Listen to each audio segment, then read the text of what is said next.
Abandi déjà fondation, bozomo la fondation, bozomo na ba niveau ba barre de fer à salaki, bozomo na niveau fondation ezali kolo.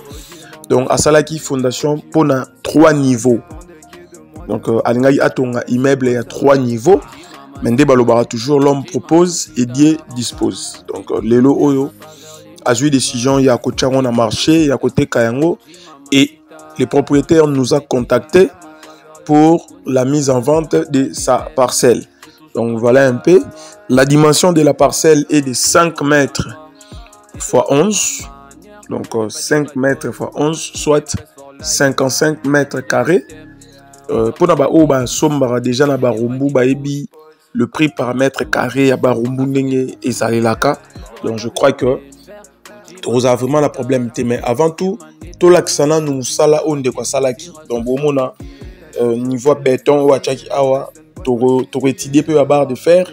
Tu le bilupangu eza 5 mètres de largeur et 11 mètres de longueur. Bomona niveau il y a colonne, il y a béton achaki ana ba colonne koti na sama belé. Donc à salaki vraiment musala makasi. Mais lelo a eu décision que ils la liquider. Bozomona au niveau de barre de fer ou à utiliser qui a donc ils ont barre de fer mais solo barre de fer ou batongela banda ku ya ba niveau likolo ya moi ça elagi awa et donc déjà à investir ça qui pour la fondation Isalema. Et par rapport il y a investissement na yé ndeto yaki pour réfléchir ensemble par rapport il y a prix donc à yango $50,000. Donc, ils ont 5 mètres x 11, 55 mètres carrés, $50,000. Donc, pour nous intéresser, nous avons insisté bien, pour nous intéresser, comme on a plan. Donc, on a visite à Lupangu, et puis après la visite, on aura maintenant le temps pour voir aussi les plans.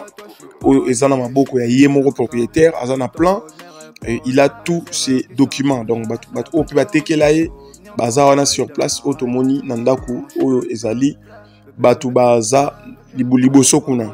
Donc le pango eza 5 mètres x 11 $50,000. Tolobi bien awa toza na commune ya Barumbu na Beau Marché. Barumbu Beau Marché entre direction Kabambar na direction Kabinda. Donc Kabambar Kabinda. Et le pango est à 5 mètres de largeur, 11 mètres de longueur. Donc, il y a demi-parcelle. Voilà, tout le monde a quand même quartier d'Engezali et d'Enge évolution. Il y a déjà